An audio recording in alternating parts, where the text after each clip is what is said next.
A Serra de Lavras não guarda apenas minérios e neblina. Ela guarda um segredo que respira sob o luar de agosto. Naquela noite de 1984, o tacho de cobre do tintureiro não ferveu apenas pigmentos, mas o puro terror que emana das entranhas da terra. O que Antônio Dias viu não foi um animal, nem um homem, mas o reflexo de uma maldição que se alimenta de silêncio e sangue. Preparem-se, pois a escuridão daquelas montanhas está prestes a invadir a sua alma. Antes de começarmos, já aproveita para se inscrever no canal e deixar o seu like. Isso me ajuda a continuar trazendo essas histórias reais, sombrias, assustadoras e muitas vezes baseadas em lendas que circulam pelas profundezas da internet. Aqui no Assustador, o medo é sempre o convidado principal. Antônio Dias não era apenas um morador da Serra de Lavras. Ele era parte daquela terra, um homem cujo destino parecia ter sido tingido pelas mesmas cores escuras e profundas que manipulava em seu tacho, moldado por décadas de trabalho braçal e pelo isolamento severo das montanhas mineiras. Antônio carregava nas mãos as manchas indeléveis de um ofício passado de geração em geração. O cheiro acre e penetrante dos pigmentos naturais extraídos de cascas de árvores. Raízes e minérios da própria serra fervia constantemente em seu enorme tacho de cobre, soltando uma fumaça densa que se misturava à neblina matinal. Ele herdou de seu pai não apenas o segredo das misturas perfeitas, mas uma herança mais pesada, a solidão absoluta de um casebre encravado no sopé da montanha. Aquela casa, feita de barro e madeira que rangia com o menor suspiro do mundo, era cercada por um exército de eucaliptos gigantescos. Eram árvores tão altas que pareciam furar o céu cinzento, agindo como sentinelas silenciosas e opressoras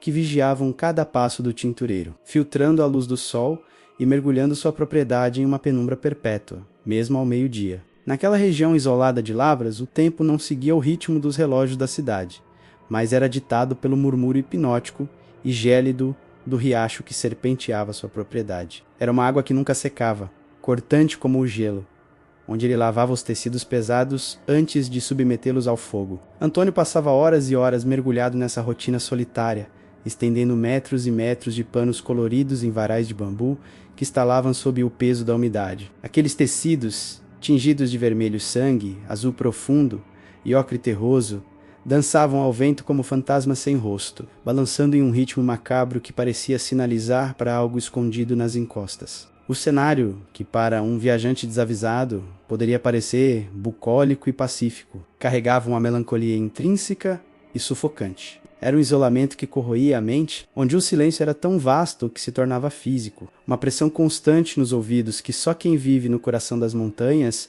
longe de qualquer rastro de civilização, consegue realmente compreender. A cada pôr do sol, quando a escuridão engolia os eucaliptos e transformava a serra em uma muralha negra, os únicos sons que rompiam o vazio eram o coutier, rítmico dos sapos no riacho, e o assobio agudo do vento que descia das cristas rochosas. No entanto, naquele fatídico mês de agosto de 1984, o inverno mineiro trouxe algo além do frio. O vento, antes apenas uma força da natureza, começou a carregar uma assinatura diferente, um peso espiritual que não vinha da umidade ou da altitude. Era uma nota grave, quase um rosnado subterrâneo que fazia as chamas da lamparina de Antônio dançarem em pânico. Havia algo antigo, algo que havia sido esquecido pelas orações dos homens, mas que a terra nunca deixou de alimentar, despertando lentamente entre as sombras da mata fechada. O ar ao redor do casebre tornou-se estático, carregado de uma eletricidade doentia, como se a própria natureza estivesse prendendo a respiração, aguardando a saída daquela fera que por tempo demais habitou apenas os pesadelos dos antigos. A mudança na Serra de Lavras não aconteceu com um estrondo, mas com uma infiltração lenta e maligna, como um veneno que se espalha silenciosamente pelas veias. Começou de forma sutil, quase imperceptível para qualquer ouvido que não estivesse acostumado com a música natural daquelas montanhas. Mas Antônio, que fora criado ouvindo o diálogo das árvores com as rochas, percebeu a nota errada na sinfonia. O vento de agosto, que historicamente trazia o frescor seco do inverno, subitamente transforma o sei em algo grotesco. Ele não apenas soprava, ele lamentava. Era um som grave, uma frequência tão baixa que parecia vibrar dentro da caixa torácica do tintureiro, uma nota dissonante que tornava a atmosfera pesada, quase sólida, como se o oxigênio tivesse sido substituído por uma névoa densa e difícil de engolir. O ambiente ao redor do casebre tornou-se claustrofóbico, e a sensação de estar sendo observado por 1000 olhos invisíveis escondidos entre os eucaliptos transforma-se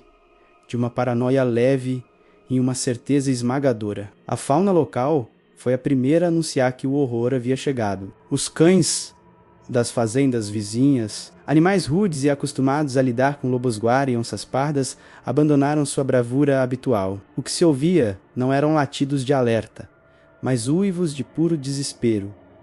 Um coro de agonia que começava nas colinas mais baixas e subia as encostas como uma onda de pavor perdendo-se na neblina espessa que agora abraçava a base da serra. Era uma harmonia macabra, um reconhecimento animal de que algo superior na cadeia alimentar estava reivindicando aquele território. Antônio sentia o suor frio escorrer pelas costas enquanto tentava manter sua rotina. Mas as mãos já não tinham a mesma firmeza ao manusear as ferramentas. Cada sombra projetada pelos seus tecidos no varal parecia ganhar uma forma ameaçadora, esticando-se de maneira sobrenatural sobre o chão de terra batida. Foi no crepúsculo de uma terça-feira, enquanto o céu assumia uma cor arroxeada e doentia, que o primeiro contato físico aconteceu. Antônio estava no quintal, tentando recolher às pressas os últimos panos de algodão que haviam sido tingidos de um verde musgo profundo. O silêncio era tão absoluto que ele podia ouvir o próprio sangue pulsando nas têmporas. De repente, um estalo seco e violento ecoou da mata fechada,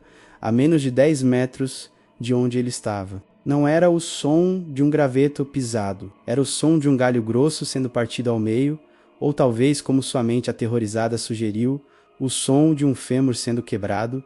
Antônio congelou. O ar ao seu redor subitamente cheirou a carniça velha e ozônio, com o coração martelando contra as costelas. Ele ergueu a velha lamparina de querosene, a chama tremelicando violentamente, como se também quisesse fugir da escuridão. A luz fraca e amarelada cortou a penumbra apenas o suficiente para revelar o pesadelo. Entre os troncos cinzentos dos eucaliptos, 2 globos oculares imensos e amarelados refletiram o brilho da chama. Eram olhos profundos, saturados de uma inteligência maligna e faminta, posicionados a uma altura que nenhum animal comum da região alcançaria.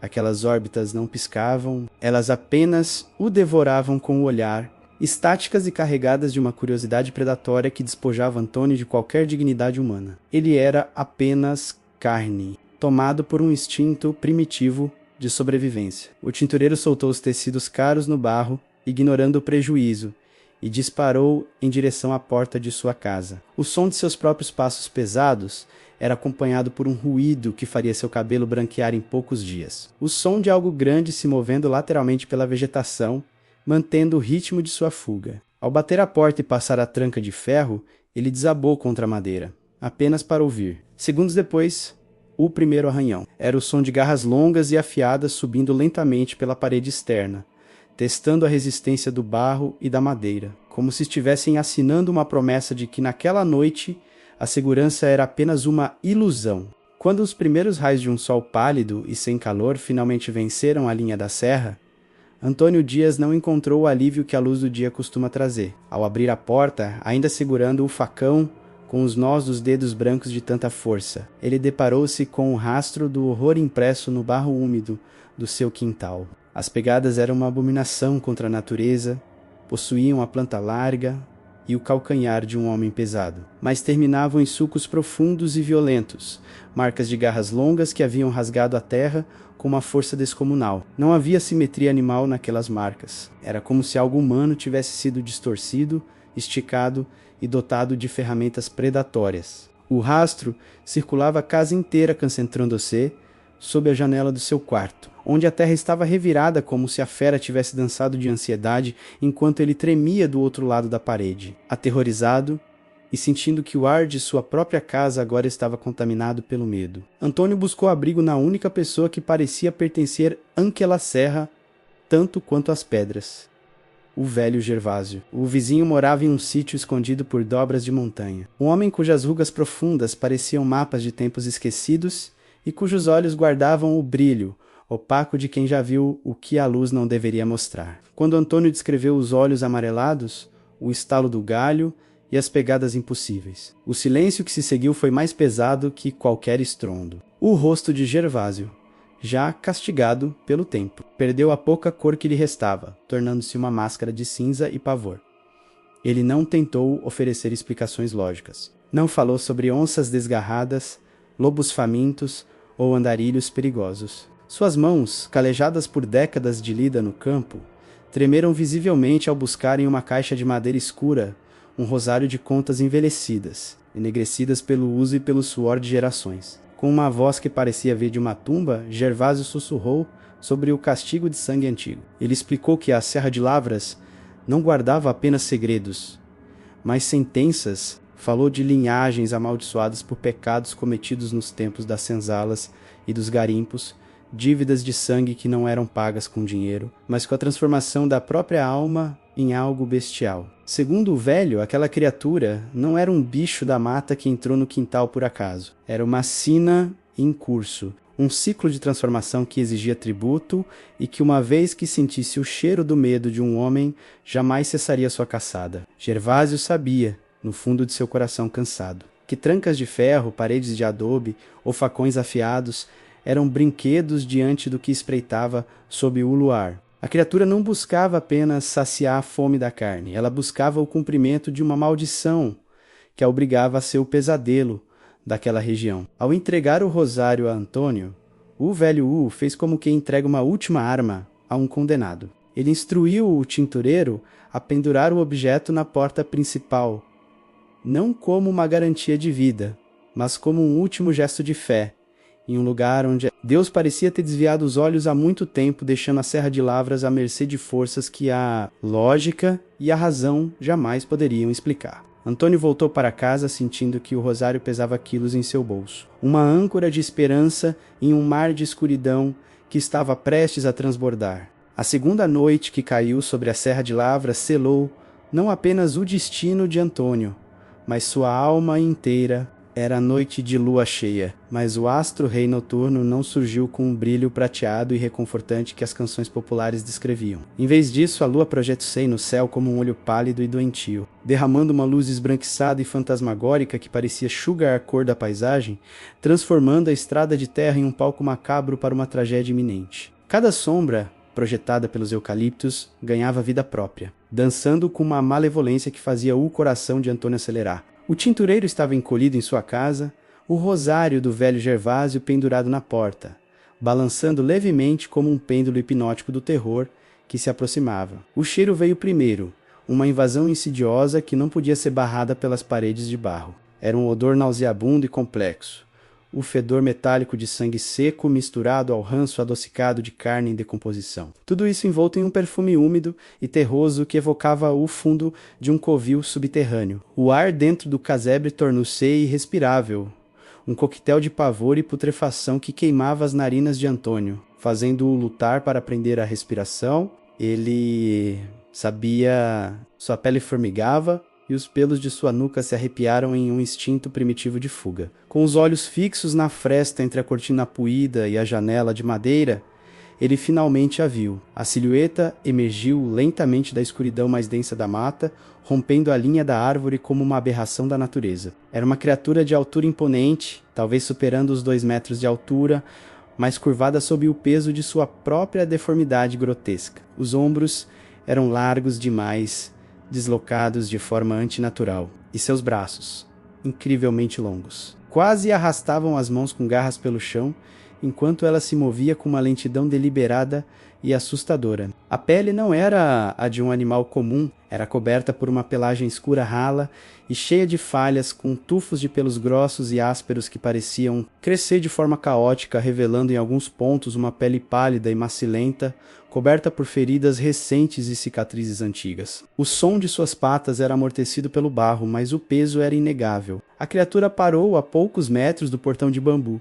e sua cabeça, que antes estava baixa, ergueu-se lentamente. Na luz pálida da lua, Antônio pôde discernir a forma alongada do focinho, que se afilava em um conjunto de presas enormes, amareladas e afiadas como lâminas recém-forjadas, que brilhavam com um reflexo perverso. Mas foram os olhos que cravaram na alma do tintureiro. 2 orbes dourados e flamejantes, sem pálpebras, fixos na janela de Antônio. Revelavam uma inteligência antiga e um ódio purificado. Não havia um pingo de humanidade ou de compaixão naquelas esferas. Apenas a fome primordial e a malevolência fria de quem vê sua presa. Naquele instante, Antônio sentiu que sua própria alma estava sendo despida, analisada, julgada e condenada por aquele olhar infernal. O uivo que se seguiu não veio da garganta da criatura. Começou com uma vibração baixa, um som grave que pareceu emanar das entranhas da própria terra. Em seguida, ascendeu tornando-se um lamento gutural, uma mistura de dor e triunfo que fez o telhado do casebre vibrar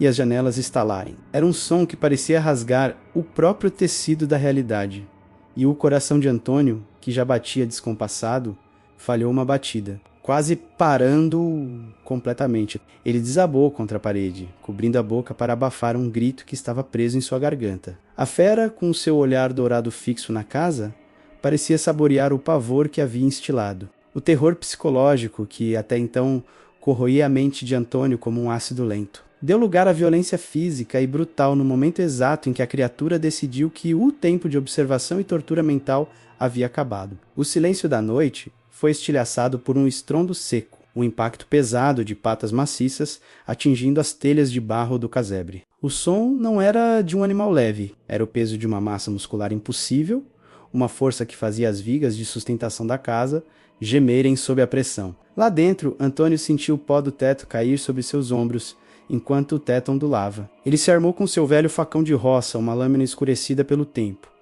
mas mantida afiada pela necessidade do trabalho. O cabo de madeira era a única extensão de seu corpo que ele conseguia controlar, pois seus braços e pernas já não eram mais do que feixes de nervos em colapso. O ranger das telhas cedendo era como o som de ossos sendo mastigados. A fera não estava apenas andando, ela estava procurando um ponto fraco, movendo-se com uma agilidade maligna sobre a estrutura precária. De repente, o ataque aconteceu. Sem aviso, uma garra imensa, com dedos desproporcionalmente longos e unhas que pareciam ganchos de ferro fundido, atravessou a madeira do forro. A madeira estalou como um tiro de espingarda, e o forro de tábuas foi rasgado com a facilidade obscena de quem rasga um pedaço de papel velho. O braço da criatura, coberto por aquela pelagem rala e suja, tateava o ar de dentro do quarto, buscando cegamente qualquer coisa viva para puxar para a escuridão do telhado. O grito de puro terror que escapou da garganta de Antônio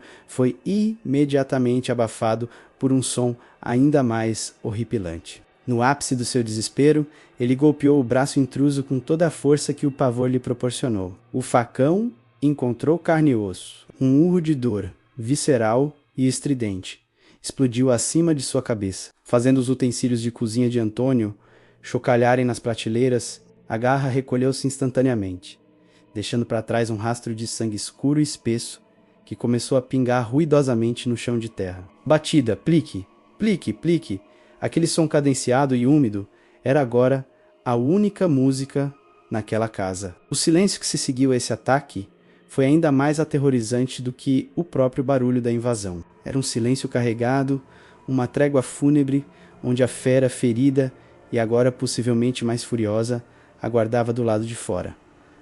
A madrugada tornou-se uma vigília de morte. Antônio permaneceu imóvel, os olhos fixos no buraco aberto no teto, por onde a luz pálida da lua entrava como um holofote sobre sua desgraça. Cada sombra projetada pelas chamas moribundas da lamparina parecia ganhar vida própria, contorcendo-se nas paredes de barro como se o próprio ambiente estivesse conspirando contra ele. Cada pequeno estalo na estrutura da casa, o resfriamento da madeira ou o movimento natural do solo soava como o prenúncio do fim, o aviso de que a próxima investida seria definitiva. Antônio sabia, no âmago de seu ser, que o bicho não tinha ido embora para a mata. Ele estava apenas respirando pesadamente no escuro, aguardando o momento em que o cansaço e o medo paralisariam sua presa por completo, deixando-a pronta para ser devorada em silêncio. A terceira e última noite sobre a Serra de Lavras não trouxe o descanso, mas o clímax de um pesadelo que parecia não ter fim. Antônio havia cercado o casebre com cruzes de madeira improvisadas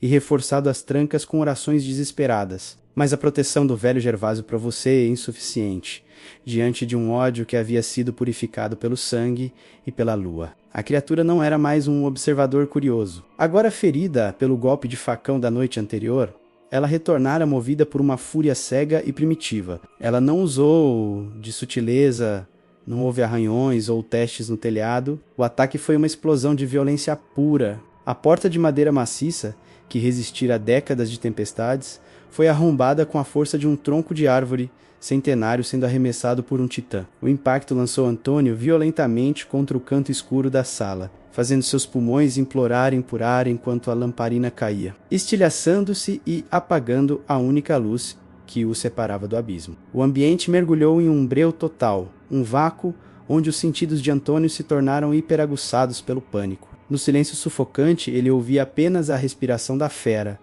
um som úmido, ruidoso e carregado de um rosnado gutural que parecia vibrar o chão de terra batida. O cheiro de carniça agora estava misturado ao cheiro metálico de sangue fresco, o sangue da própria criatura que pingava no assoalho. Antônio sentiu o calor do corpo do monstro se aproximando, o deslocamento de ar de cada movimento predatório. No momento em que sentiu o hálito quente e fétido tocar seu rosto, ele agiu por puro instinto de sobrevivência. Com um grito que rasgou o que restava de sua sanidade, ele desferiu um golpe de facão às cegas.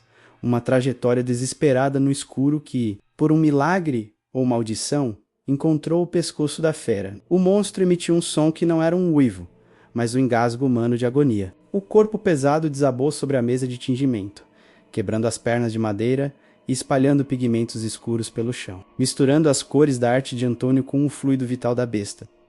Mas a vitória não trouxe alívio. Trouxe um horror que faria Antônio desejar nunca ter sobrevivido. Sob os primeiros e pálidos raios da madrugada que começavam a vazar pelas frestas da porta destruída, um processo grotesco de transformação começou a ocorrer diante de seus olhos. A pele da fera começou a se retorcer e borbulhar como se estivesse fervendo. O som era insuportável. Ossos estalando, quebrando-se e voltando ao lugar em ângulos impossíveis, enquanto a pelagem rala sumia, absorvida por uma carne que se tornava macia e pálida novamente. Quando o movimento parou, que jazia no chão, em meio aos restos de pigmento ocre e azul, não era uma fera das lendas, mas o corpo no magro e ensanguentado de um jovem que Antônio conhecia desde o berço. Era o filho do velho Gervásio. A revelação caiu sobre o tintureiro como uma lona de chumbo. Toda a proteção oferecida pelo velho, os rosários, as orações e os avisos, não eram para salvar Antônio, mas para tentar conter o segredo que Gervásio tentou esconder no silêncio daquelas montanhas. A maldição não era um bicho errante da mata que escolheu aquela casa por azar. Era o próprio sangue daquela terra mineira que corria nas veias de quem Antônio chamava de amigo, uma herança maldita que transformava o amor de um pai em cumplicidade com o horror. Antônio não havia matado apenas um monstro. Ele havia executado o último vestígio de inocência daquela serra, tornando-se, ele mesmo, parte do ciclo de sangue que Gervásio tanto temia. Antônio Dias não esperou o sol atingir o zênite. Ele abandonou Lavras naquela mesma manhã, sem malas, sem despedidas e sem olhar para trás. No chão de sua casa, ele deixou tudo o que definia sua existência. Seu tacho de cobre, agora frio e manchado. Seus tecidos, que nunca mais seriam tingidos por mãos humanas. E, acima de tudo, sua sanidade, que se estilhaçara junto com a porta de sua entrada. Mas a Serra de Lavras, com seus picos que parecem tocar o inferno e seus eucaliptos que guardam segredos milenares, nunca o abandonou de fato. O trauma não é algo que se deixa em uma estrada de terra. Ele viaja no banco do carona, sussurrando nas sombras. Antônio Mudiucei para cidades distantes, onde o asfalto e as luzes elétricas prometiam uma segurança que ele logo descobriu ser ilusória. O cheiro de carniça, aquele odor metálico e pútrido da fera, parece impregnado em seus poros, manifestando-se toda vez que a umidade do ar sobe, e o brilho daqueles olhos dourados. Eles permanecem gravados em sua retina como uma queimadura solar, voltando com força total em cada noite de lua cheia. Quando ele se vê obrigado a fechar todas as cortinas e se encolher no canto mais iluminado de seu novo quarto. O velho Gervásio permaneceu lá, uma figura trágica e decrépita, ajoelhada sobre o corpo do filho no chão de terra batida da casa de Antônio. Ele ficou como um prisioneiro de uma linhagem que a morte, embora cruel, não consegue apagar. O choro do velho não era apenas por um luto comum, mas pelo reconhecimento de que a maldição apenas mudaria de forma, esperando por outro ventre ou outra geração para florescer novamente no sangue daquela família. O tintureiro, em suas noites de insônia, descobriu a lição mais amarga de seu ofício. Há cores que não saem com água, sabão ou o mais forte dos solventes. Ele passou a vida lidando com pigmentos naturais, mas os pigmentos feitos de sofrimento, pecado e o horror do inexplicável mancham a alma de forma indelével. É uma cor que não tem nome, mas que tinge o pensamento de medo todas as vezes que o sol se põe. Hoje Antônio é um homem que evita janelas abertas como se fossem convites para o abismo. Ele nunca mais conseguiu olhar para uma floresta, por mais rala que seja, sem sentir o peso daquela curiosidade predatória sobre seus ombros. Para ele, cada árvore é um esconderijo, e cada estalo de galho é o prenúncio de uma garra rasgando o ar. O uivo que ele jura ouvir nas noites de vento forte, mesmo vivendo cercado por prédios e carros, não é apenas uma memória traumática reverberando em sua mente cansada. É um chamado real, uma frequência que só quem foi marcado pela fera consegue sintonizar. É o lembrete de que a Serra de Lavras permanece lá imóvel e faminta,